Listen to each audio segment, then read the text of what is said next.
Coucou tout le monde, aujourd'hui on se retrouve dans un nouveau tutoriel en partenariat avec la boutique Pandaol pour réaliser ce bijou nature avec un effet de bois verni et un motif pissenlit. Donc j'ai pris de la pâte cernite translucide et je vais venir l'étaler moyennement et en faisant ma forme comme vous voyez sur l'image. Ensuite je vais venir prendre de l'encre pignata, donc deux marrons, un clair, un plus foncé et un mandarine qui est un orangé. Et on va venir avec un pinceau à poil dur, surtout à poil dur, mais mettre de la couleur sur notre pâte. Donc toujours dans le sens de la longueur pour faire l'effet bois. Et on va appuyer sur le pinceau pour donner les petites rainures comme si ça faisait un effet bois verni. On va foncer petit à petit sur quelques parties. Et ensuite on va venir avec de l'encre noire et des tampons, donc j'ai choisi des tampons pissenlit. Je les ai mis sur un bloc acrylique pour que ça soit beaucoup plus facile pour l'application et je vais venir tamponner tout ça comme je veux avec le bloc. Ensuite je vais venir cuire la création.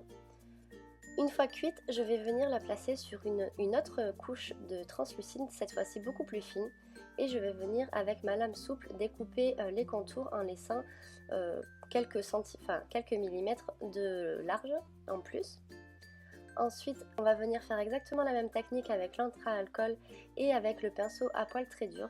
Donc cette fois-ci, je n'ai pris que les marrons, les deux marrons, et on va venir faire ça recto verso. Ensuite, je vais venir mettre la première création avec de la fimo liquide dessus. Je vais bien centrer. Et avec de la fimo verte, je vais faire l'effet mousse. Donc avec un pic, je vais gratter la pâte comme vous voyez sur l'image pour faire cet effet mousse. Une fois que vous en avez assez, vous venez les placer comme vous voulez tout autour de la création à l'aide de fimo liquide puisque la fimo n'adhère pas sur la fimo cuite et a du mal une fois qu'il y a de l'encre dessus.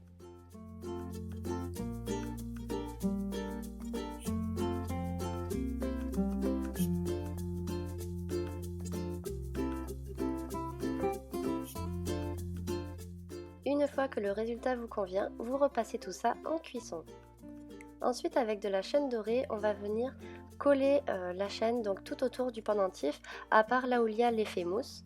Et donc avec de la super glue, prenez surtout un outil pour ne pas vous coller les doigts si vous utilisez de la super glue, faites très attention. Et on va remonter donc le long du pendentif et la chaîne va nous servir de collier tout simplement. Ensuite on va venir vernir, donc j'ai choisi un vernis mat de chez Fimo qui n'est pas vraiment mat mais il faut tout de même protéger l'encre à alcool et l'encre noire que vous avez mis sur votre pendentif, donc surtout vernissez votre création. Et voilà le résultat, donc j'espère que ça vous plaira, vous pouvez voir l'effet de transparence grâce à la cernite qui est vraiment très sympa. Et voilà, j'espère que ça vous aura plu et je vous fais plein de gros bisous, à la prochaine, ciao ciao.